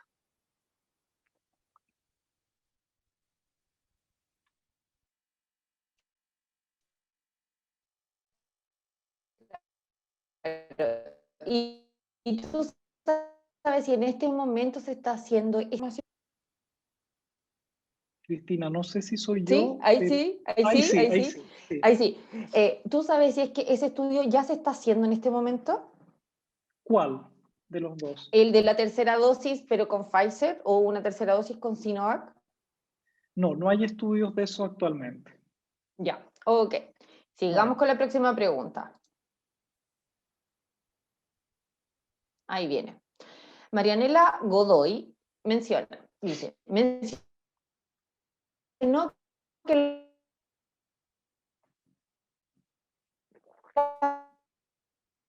las variantes aparecieron previo a las Cristina, tal vacunaciones vez puedes masivas. apagar la cámara Significa, para favorecer tu internet, porque creo que estás perdón, a ver, pegada. ahí sí, Ahí te ahí escuchamos sí, mejor. Muchas ya. gracias.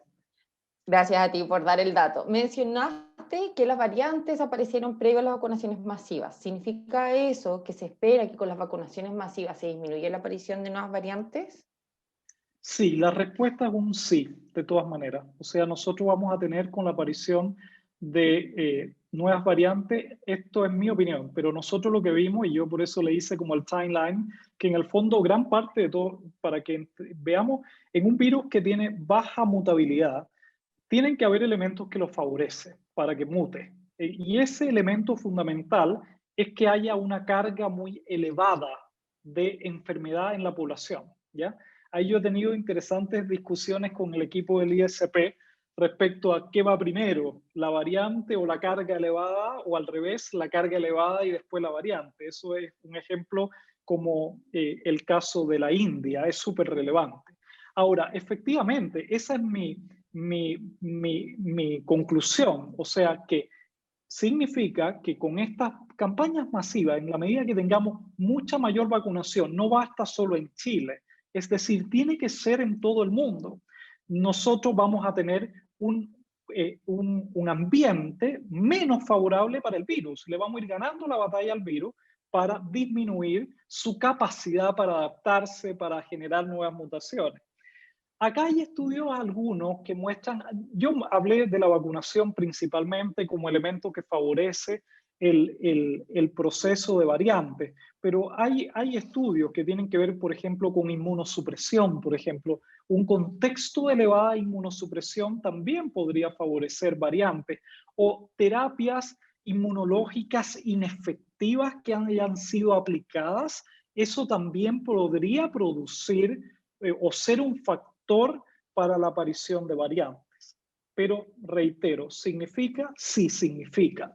En el fondo que las vacunaciones masivas van a ser mucho menos propicio el ambiente para el virus, para poder tener variantes.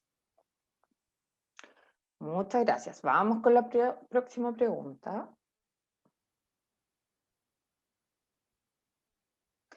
¿Qué sucede con la variante andina o lambda?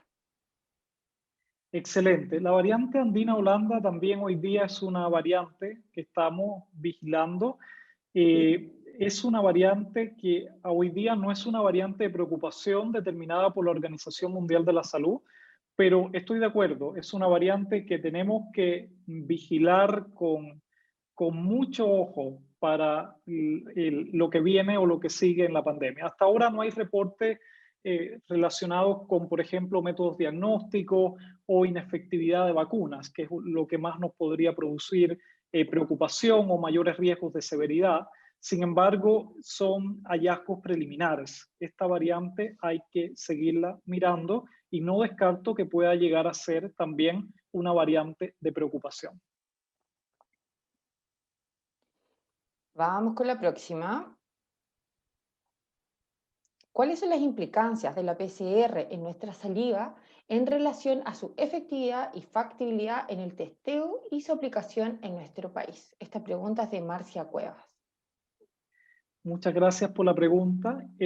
Dada la evidencia que yo mostré, el uso de del examen de PCR utilizando como muestra biológica saliva es efectivo, es efectivo. Ahora, más bien cuando uno habla de test diagnóstico, hablamos de sensibilidad y especificidad. O sea, los estudios respaldan que tiene la buena sensibilidad, buena especificidad y también valores predictivos positivos y negativos que podríamos determinarlo, que van a variar dependiendo de la prevalencia, pero también apoyan el uso de muestra salival para PCR.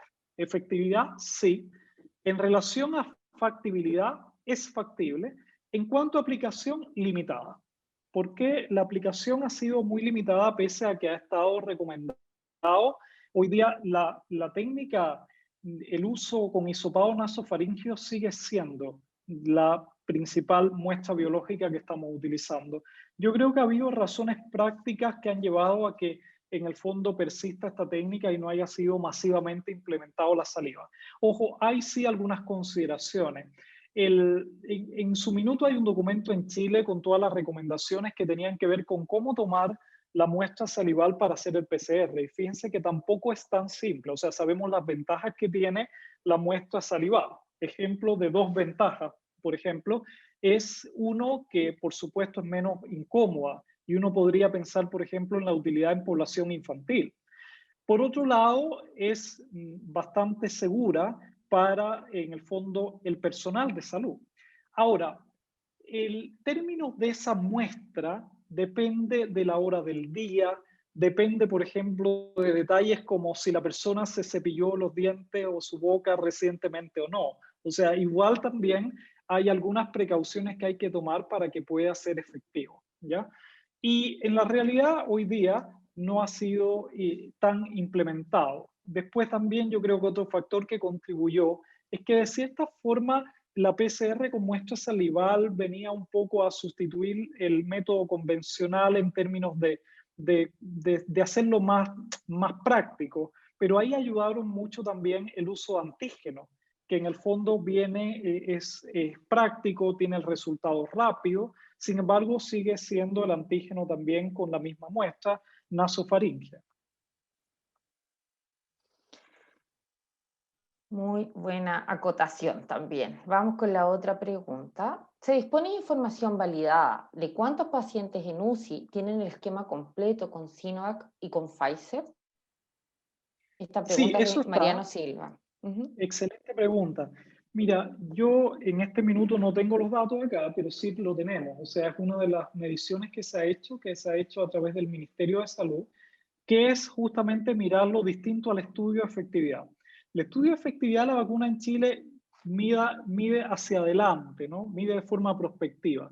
La pregunta del doctor Mariano tiene que ver con al revés, o sea, que yo mire de las personas que están en UCI hacia atrás, retrospectivamente, cuáles tenían Sinovac y cuáles tenían Pfizer, ¿no? Eso es otra mirada y esa mirada también se ha hecho. Ahora, lo cierto, yo no recuerdo los números en exactitud, pero por supuesto lo que mostraba este análisis retrospectivo también era una protección para ambas vacunas, es decir, gran parte de las personas que estaban en UCI eran personas que no estaban vacunadas. Y eso hacía que era un perfil que eran personas más jóvenes, que no tenían vacunación completa, entendiendo el esquema como se ha medido para Sinovac y Pfizer en Chile, es bueno, la persona tenía esquema completo. ¿Qué significa eso? Las dos dosis y 14 días post segunda dosis, ¿ya? Pero sí está, el número exacto no lo tengo, pero sí te puedo decir que la mayoría de las personas o pacientes en UCI no tenían esquema completo de Sinovac o Pfizer en las mediciones que se han hecho. Exactamente, pero está la información. Vamos a buscarla, ¿cierto? Por ahí está. Vamos con la siguiente pregunta. Y esta pregunta la hace Paula Díaz. Buenos días. ¿Qué opinas que en fase uno solo se pueden realizar atención de urgencia si están todas las medidas de bioseguridad implementadas según las normas, la normativa vigente? Esto se refiere a las atenciones odontológicas, sin duda. Sí.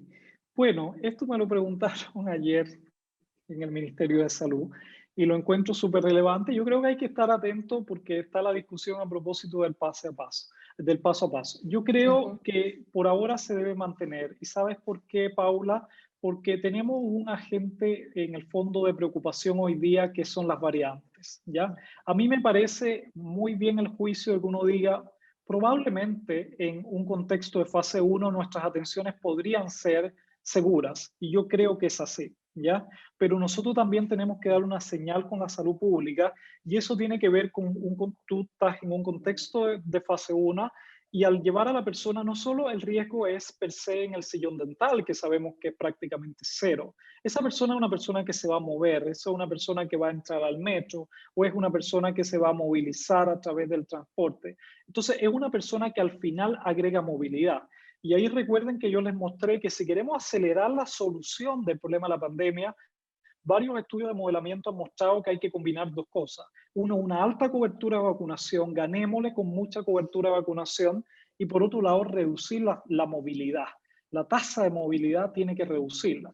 Nosotros miramos la movilidad que reporta la UDD, miramos la movilidad que reporta Google. Entonces, la verdad es que hemos ido ganando en vacunación, pero en términos de movilidad, incluso en la fase 1, hemos visto que hemos ido perdiendo esa batalla.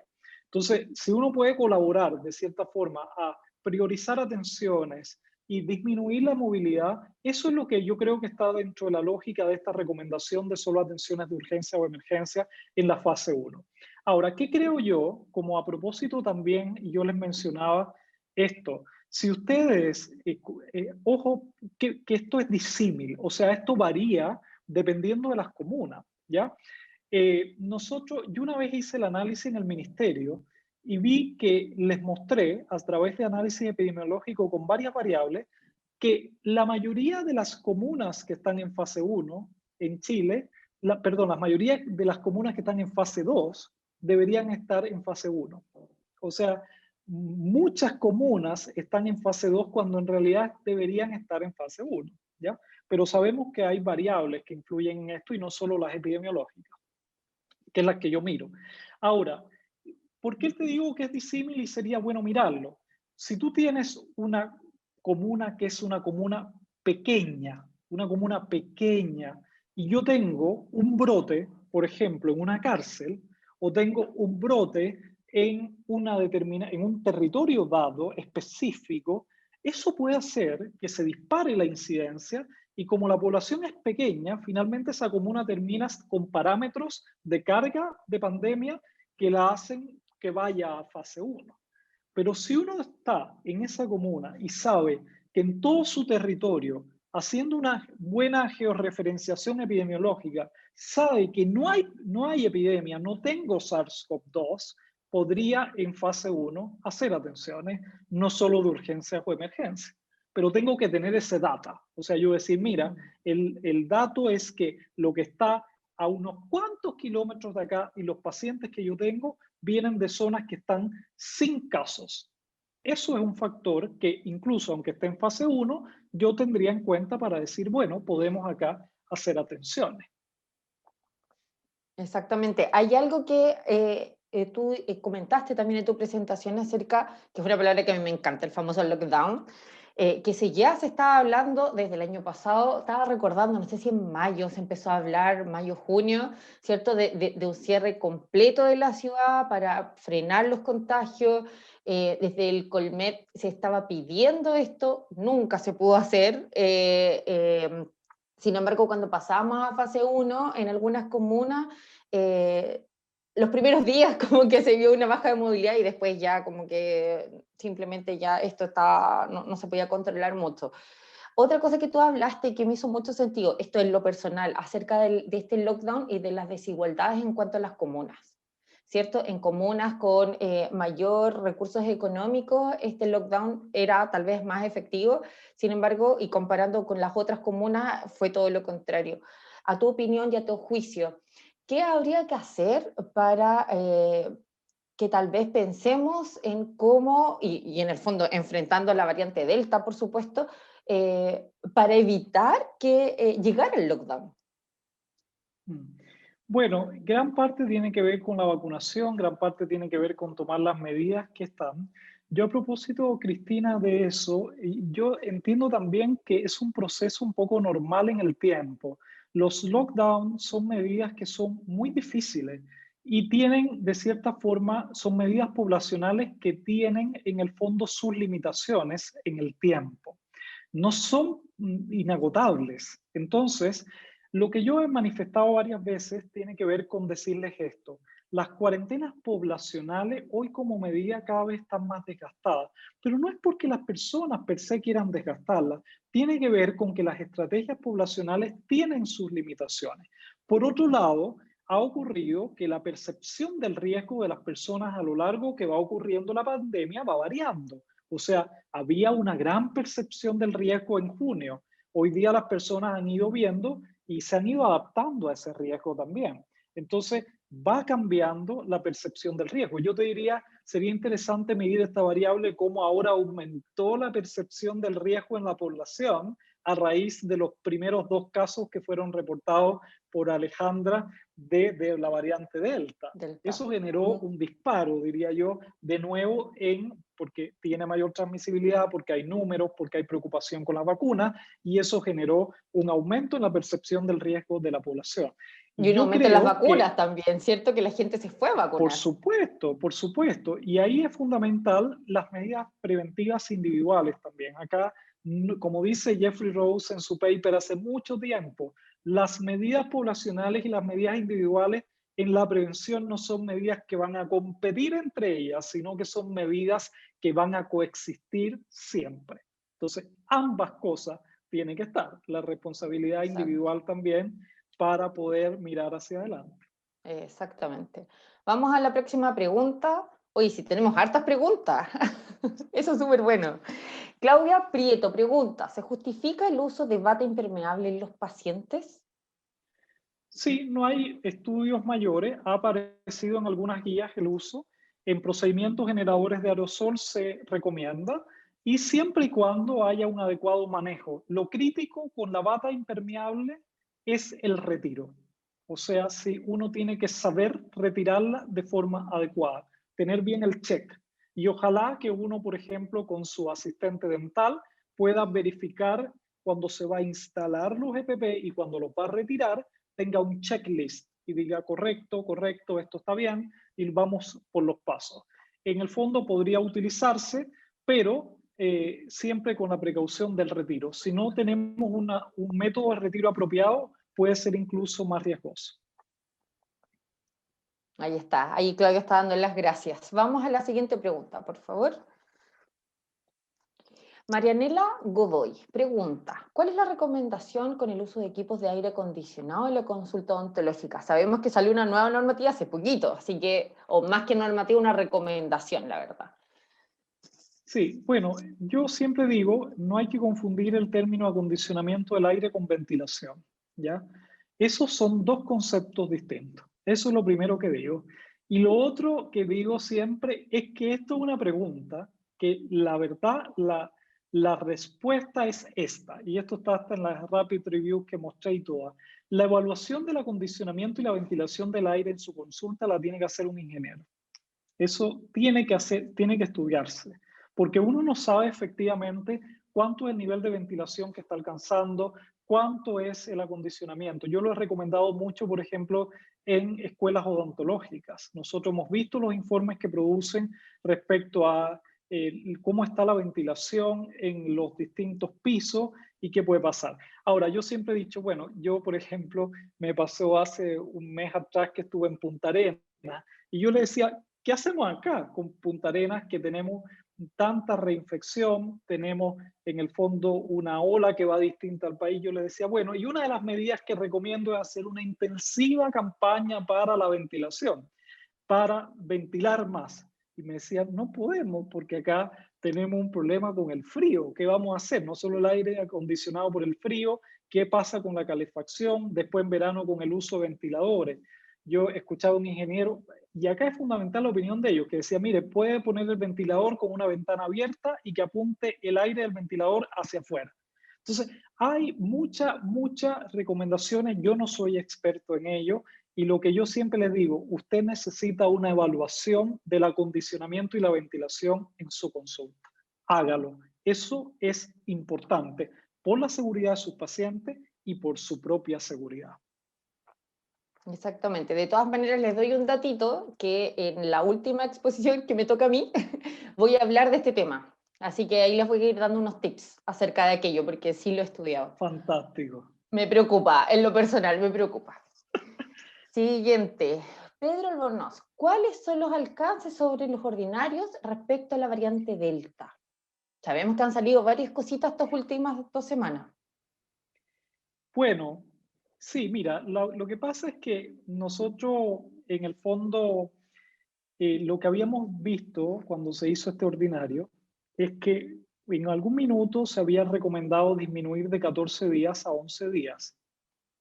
Entonces, eh, lo que yo creo que es correcto es mirar justamente el periodo completo, que era los 14 días, ¿ya?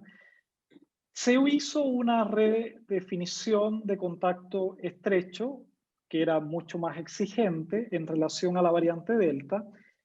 Y cuando vimos el documento, yo voy a decirlo acá, ese documento pasó por mí también, no vimos que había un detalle que era el personal de salud. Entonces generó gran alarma porque bajo esa definición, todo el personal de salud que tuviera contacto con alguien con la variante Delta sería contacto estrecho. Y a raíz de eso, bueno, eso fue un error, yo lo digo. Lo que se propuso, en el fondo salió una nota aclaratoria adicional que decía que eso no aplicaba para lo que era el personal de salud. En el fondo, en el personal de salud hay una pequeña parte de la definición de contacto estrecho que está en el ordinario de definición de casos y contactos en Chile, en la última definición. Y también yo sé que va a salir pronto con resolución la definición más exhaustiva de todos los contactos estrechos, que empieza en el detalle con procedimientos generadores de aerosoles o no, menciona la atención odontológica, que lo ha visto el doctor Mauro Orsini y su grupo en el Ministerio de Salud. Ahora, la verdad es que el alcance de esos ordinarios, voy a ser muy concreto, fue pensado a nivel comunitario, no fue pensado para el personal de salud. Ahora, por supuesto que ese personal comunitario va a llegar a la consulta y yo lo que les digo es que uno debe mantener las mismas indicaciones y recomendaciones que hemos visto acá respecto al uso adecuado de los elementos de protección personal y demás, pero uno no va a hacer contacto estrecho por la atención odontológica per se bajo ese ordinario. Es para comunitario. Súper. Muchas gracias por la aclaración y también por la primicia. Vamos a estar atentos a eso. Muchas gracias. Duniel, nada más que agradecer tu compromiso, tu entrega, la entrega de conocimientos, todos los colegas aquí dando las felicitaciones y los agradecimientos por esta presentación. Y muchos cariños y saludos desde varias partes de Chile. Así que, nada, muchas gracias por todo. Y nada, te liberamos. Muchas gracias. Ahora nosotros nos vamos a un pequeño break de 10 minutos. Son las 11:05, volvemos a las 11:15 para que se vayan a hacer un cafecito y seguimos con la presentación de la doctora Bernardita Zúñiga. Nos vemos. Chao, chao. Muchas gracias a todos y todas. Gracias. Gracias a ti. Chao, chao.